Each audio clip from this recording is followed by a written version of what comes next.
구매력 평가설과 이자율 평가설. 구매력 평가설에 대한 설명으로 옳지 않은 것만을 보기에서 모두 고릅니다. 구매력 평가설은 두 가지가 있어요. 절대적 구매력 평가설이 있고요. 상대적 구매력 평가설이 있는데, 이 절대적 구매력 평가설은 어떤 국가의 물가 수준은 해외의 물가 수준과 다를 수가 없다. 여기에 명목 환율인 원포 달러를 곱하면 항상 일치한다. 이게 바로 절대적 구매력 평가설이고, 하나의 물건이 하나의 가격을 갖는다라는 법칙에 근거하여 도출된 개념입니다. 니은 구매력 평가설에 따르면 두 나라의 화폐의 실질 환율은 두 나라 물가 수준의 차이를 반영해야 한다. 자, 실질 환율은 스몰 e라고 표현할 때 실질입니다. P분의 2PF거든요. P분의 2PF. 그러니까 절대적 구매력 평가설에 따르면 항상 1 이죠. 그죠? 절대적 구매력 평가설에 따르면 실질 환율이 항상 1 이고, 여기서 명목 환율이 양쪽 국가의 물가 수준 차이를 상쇄시켜 주는 역할을 하게 되는 것입니다. 실질 환율이 아니고요. 명목 환율이 양 국가의 물가 수준 차이를 반영해요. 그래서 니은이 틀렸고요. 디귿 구매력 평가설에 따르면 실질 환율은 항상 일정해야 한다. 절대적 구매력 평가설에 따르면 1로 일정하고요. 뭐 지금 문제에서 반영하고 있지 않는 것 같은데, 상대적 구매력 평가설을 이제 고려를 하면 상수로 일정해요. 그래서 뭐 이래저래 일정한 건 사실이니까 이 디귿은 맞습니다. 옳지 않은 걸 찾는 거니까요. 정답은 2 번이 되는 것이죠. 인천공항에 막 도착한 A씨는 미국에서 사 먹던 빅맥 한 개의 가격인 5달러, 자 빅맥 한 개의 가격이 5달러였습니다. 원화로 환전을 했어요. 환전을 했는데 5,500 원을 줬죠. 따라서 현재 환율은 1,100원 퍼 1 달러인 것이고요. 이제 현재 환율입니다. 빅맥 한 개를 구입하고 1,100 원이 남았어요. 우리나라에서는 4,400 원인 것이죠. 우리나라는 이 빅맥이 4,400 원인 것입니다. 기억. 한국의 빅맥 가격을 달러로 환산하면 4 달러이다.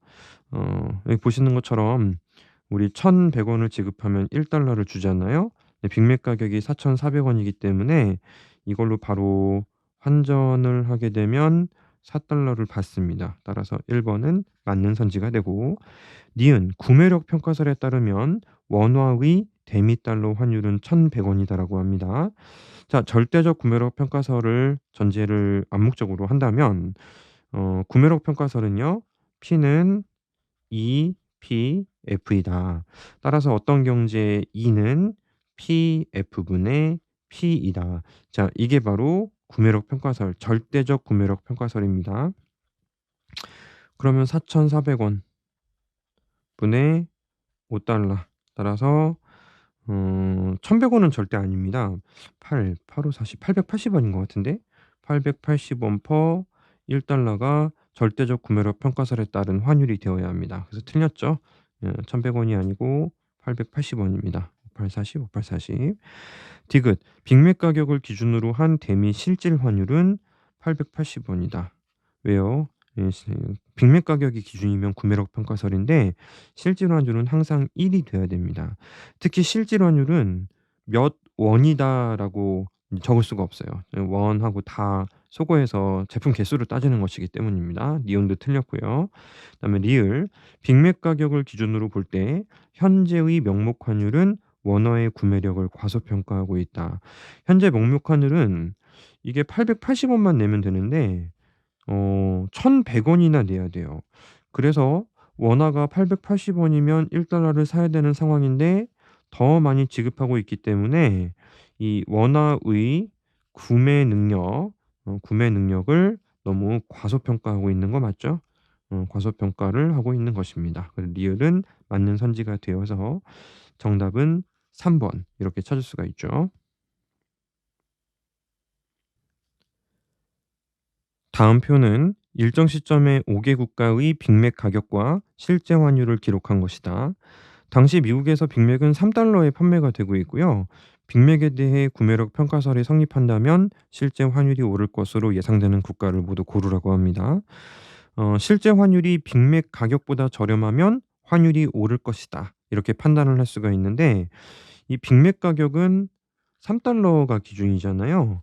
근데 지금 실제 환율은 $1가 기준이기 때문에 그 여기 실제 환율, 실제로 제시되어 있는 환율 기준으로 곱하기 3 하신 다음에 빅맥 가격 있죠? 빅맥 가격, 빅맥 가격이 이 왼쪽을 곱하기 3 하면 여기도 이제 예를 들면 이렇게 되죠. 이 250엔 per $3 이런 개념이잖아요. 이게 왼쪽이 더 크면 환율이 오를 거로 생각하는 거예요. 그래서 자 여기 그 일본의 경우는 $3로 바꾸면 $3 기준으로 바꾸면 실제 환율 엔화만 적을게요. 그럼 321 이죠. 그래서 이제 321 엔 per $3가 되는 것인데 오히려 떨어지겠죠. 떨어지니까 가는 아니다. 나머지도 이러한 방식으로 해결을 하실 수가 있습니다. 39 27 28.5 28.5 루피아 per $3. 이것도 떨어져야 되죠? 나도 아닙니다. 0.6 이제 앞에 것만 적을게요. 0.6 곱하기 3 이면은 1.8 인데 1.9가 나와야 되니까 여기는 이제 '오를 것이다.'라고 예상하죠. 환율 expectation은 상승한다 표현할 수 있고 1.3에 3 해도 3.9 니까 상황이 비슷하죠. 스위스도 '오를 것이다.'라고 판단하면 되고 캐나다의 경우는 3 곱하면 3.6 이죠. 그러니까 3.3 기준으로 '오히려 떨어질 것이다.'라고 예상해야 되니까요. 실제로 환율이 오를 것으로 예상되는 국가는 다라. 정답 2번 두 개의 국가뿐입니다. 다음 자료의 내용과 부합하는 A씨의 1년 후 예상 환율은 어떤 사람이 이제 1 원이 있다 쳐요. 1 원이 있으면 국내에 투자하는 경우도 있고 해외에 투자하는 경우도 있을 겁니다. 국내에 투자하면 1 플러스 R이 곱해서 원리금이 돌아오고요. 해외에 투자하기 위해선 처음에 환율로 나눠서 환전을 해 줘야 돼요. 그리고 1 플러스 RF가 달라붙고 나중에 환율 expectation이 달라붙습니다. 따라서 이자율 평가설이 이거거든요. 2 분의 이 expectation 1 플러스 RF. 그런데 약간의 오차가 존재하더라도 조금 더 보기 좋게 만든 것이 이것도 외워야죠. RF 플러스 2 분의 이 expectation 마이너스 2. 자 이거는 이제 오차가 쪼금 있고요. 이거는 오차가 전혀 없습니다. 근데 보통은 이 두 번째 방식으로 출제를 많이 하는데 이 문제는 첫 번째 방식으로 정확한 답이 나오도록 출제를 했더라고요. 그래서 위에 있는 방식을 한번 써 보긴 할게요. 음 자 두 번째 방식으로 해도 되고요. 첫 번째 방식으로 해도 아무런 상관은 없습니다. 보시는 것처럼 그 운用자금을 국내에서 대출 금리가 0.21 이기 때문에 뭐 국내에서 저기 저축을 할 때도 마찬가지로 해석을 하면 좋겠다. 그래서 1.21은 그다음에 현재 환율이 이제 100 엔당 1,000 원이잖아요. 그럼 1 per n이라고 했을 때는 10 이죠. 10. 10. 그리고 오른쪽에 원리금은 곱하기 국내 엔화죠. 엔화는 1.1 이렇게 되는 것입니다. 따라서 이렇게 놓고 보니 여기가 1.1 이면 양자가 같아요. 따라서 위에 있는 환율 expectation이 1.1이 되면 딱 맞아떨어지죠. 따라서 11 1 per n으로 민간들은 예상을 하고 있는 것입니다.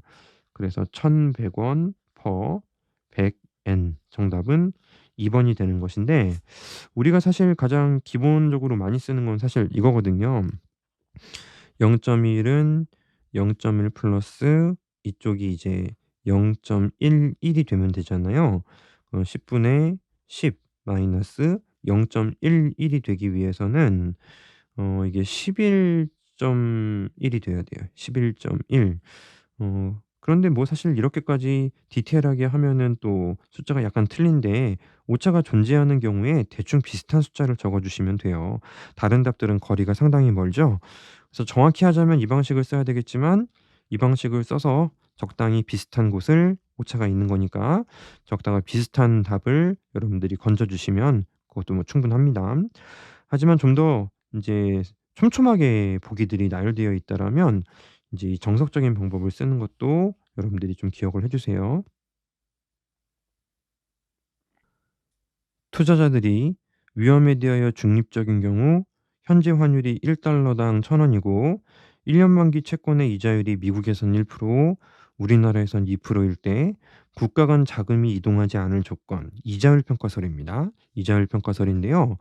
이거는 이제 앞선 문제와 달리 많이 알려져 있는 이 수식을 통해서 답을 찾아주시면 된다고 해요.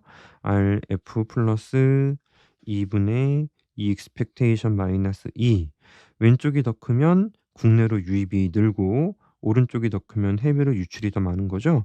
양자가 일치하면 됩니다. 우리나라에서는 0.02, 미국에서는 0.01, 현재 환율이 1,000원 per 달러, 1,000원 per 달러. 그러면 예상 환율은 얼마여야 할 것인가라는 질문이죠. 전체가 0.1이 되면 돼요. 그러니까 1,010으로 예상하면 되는 것입니다. 민간들이 환율에 대해서 1,010원이 되겠구나라고 예상을 하게 되면 그렇다면 이자율 평가설의 양자가 일치하기 때문에 자금이 한쪽으로 쏠리지 않습니다. 그래서 정답은 2 번입니다. 그래서 현재 예상 환율을 정확히 주지 않은 상태이기 때문에 다른 것들은 사실 여러분들이 뭐 답으로 골라서는 안 돼요. 4 번은 뭐 절대 안 되고 1 번하고 3 번은 환율 expectation에 대한 언급 없이는 인제 의미가 없습니다. 자 정답은 2 번이었습니다.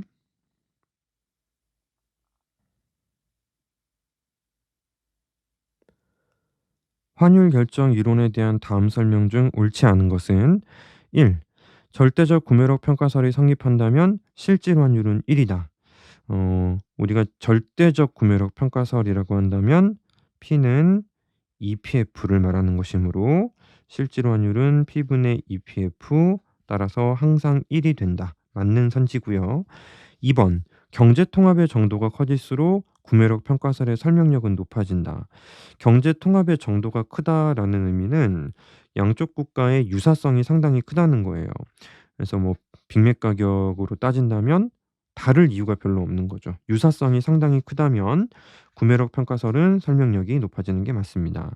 3번 구매력 평가설에 따르면 자국의 물가가 5% 오르고 외국의 물가가 7% 오를 경우 국내 통화는 2% 평가 절상된다라고 하는데요. 그래서 우리에게 그 로그 근사화라는 작업이 진짜로 중요해요. 자 위에 있는 거 로그 근사화 한번 해 볼게요. ln을 씌우면 lnp 그다음에 ln2 플러스 lnpf가 되는데요. 전부 델타 붙여도 된다고 했죠. 모조리 델타를 붙입니다. 델타를 붙이면 이게 이제 P의 변화율 물론 이제 우리나라의 인플레이션율을 말하고요. 이게 환율의 변화율 플러스 해외 물가의 변화율 이거는 해외의 인플레이션율을 말하는데 자국의 물가가 5% 올랐습니다. 0.05 플러스 0.05 외국의 물가가 7% 올랐습니다. 플러스 0.07 그렇다면 우리나라의 환율은 마이너스 0.02가 돼야죠. 따라서 환율이 내려가는 거니까 가치가 올라가는 거죠. 국내 통화는 2% 평가 절상됩니다. 정확한 문장이고요. 4 번 이자율 평가설에 따르면 미래의 예상 환율이 변화하면 자본의 흐름이 바뀌어요. 그래서 우리가 이런 그래프를 연습을 하게 됩니다. 국제 피셔 관계라고 부르는데 여기 세로축 단위는 이자율이고 이쪽의 단위를 환율로 놓는다면 좌변은 R, 우변은 RF 플러스 2분의 이 expectation 마이너스 2잖아요. 자 우변만 그림으로 그려 보자고. 이게 해외 수익률이다라고 가정한다면 해 해외 수익률 해외 수익률 곡선은 환율하고 반비례 관계이기 때문에 이렇게 우하향하는 형태로 표현을 할 수가 있다라고 합니다. 거기에 국내 이자율이 정해지면 국내 환율이 이렇게 결정이 되는 것인데 어 이게 예상 환율이 올라가잖아요. 예상 환율이 상승하게 되면 이 곡선이 상단으로 올라가요. 기울기도 살짝 가팔라지는 느낌이 돼요. 따라서 현재의 R이 불변일 때 국내 환율이 실제로도 올라서 예상치가 올랐는데 실제로도 환율이 올라가는 자기 실현적 예측, 자기 실현적 기대가 될 수 있습니다. 영향을 주지 않는 게 아니고요. 영향을 주고 있습니다. 5번 구매력 평가설은 경상수지에 초점을 맞춘다. 이자율 평가설은 자본수지에 초점을 맞춘다. 예, 정확히 맞는 선지고요. 여러분들이 이 문장은 기억을 해 주셔야 되겠습니다. 그래서 이제 구매력 평가설 절대적인 게 일물, 일가, 빅맥 지수 이런 모든 것들은 전부 경상수지라고 볼 수가 있고요. 여기는 자본의 흐름이에요. '쟤네들이 수익률이 더 높네.' 하면서 변화하는 이 자본 쪽에 쪼끔 더 중심을 두고 있는 이론이 바로 이자율 평가설입니다. 정답은 4 번입니다.